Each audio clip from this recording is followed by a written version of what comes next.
In 1864, the U.S. Congress made the decision to admit Nevada as the 36th state, thereby officially recognizing its status as part of the United States.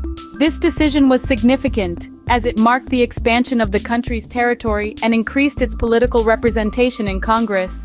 Nevada, known for its vast desert landscapes and silver mines, played a crucial role in the development of the American West.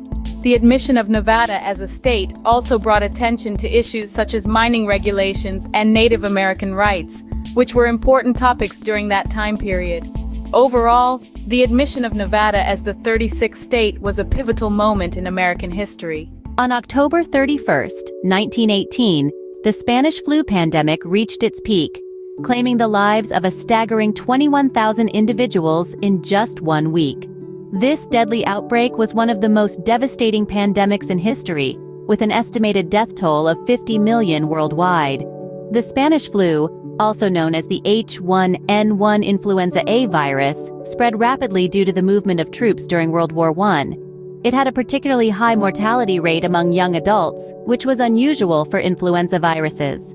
The impact of this pandemic was felt globally, leaving a lasting mark on public health practices and shaping future responses to infectious diseases. On this day in history, Earl Lloyd, a remarkable individual and a true pioneer, made a landmark step in the sports world.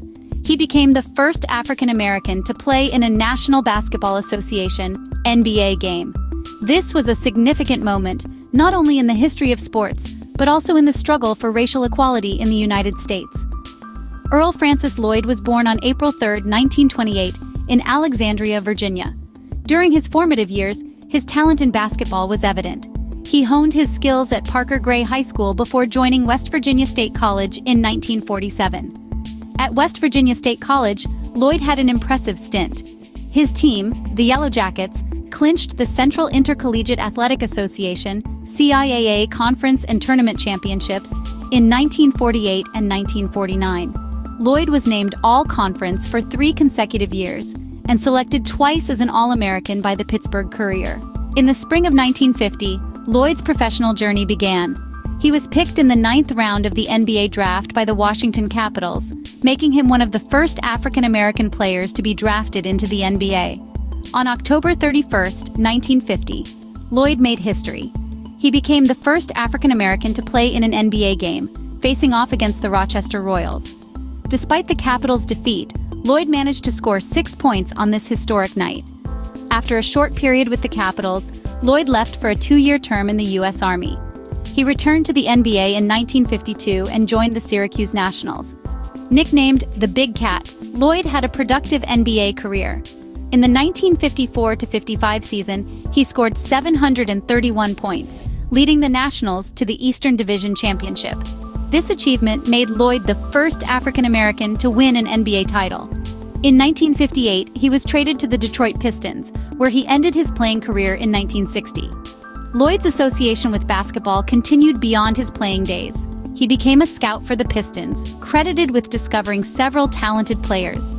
In 1968, he broke another barrier by becoming the first African American assistant coach in the NBA. In 1971, he was named the head coach of the Pistons, becoming the second African American to hold this position in NBA history. After retiring from basketball, Lloyd transitioned into corporate America. He became the first African American executive in Chrysler's Dodge division. Later, he worked as an administrator for job placement in the Detroit Board of Education. Throughout his life, Lloyd received numerous accolades for his pioneering contributions.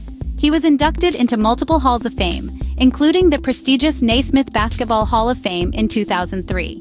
In 2007, a newly constructed basketball court in his hometown of Alexandria was named in his honor.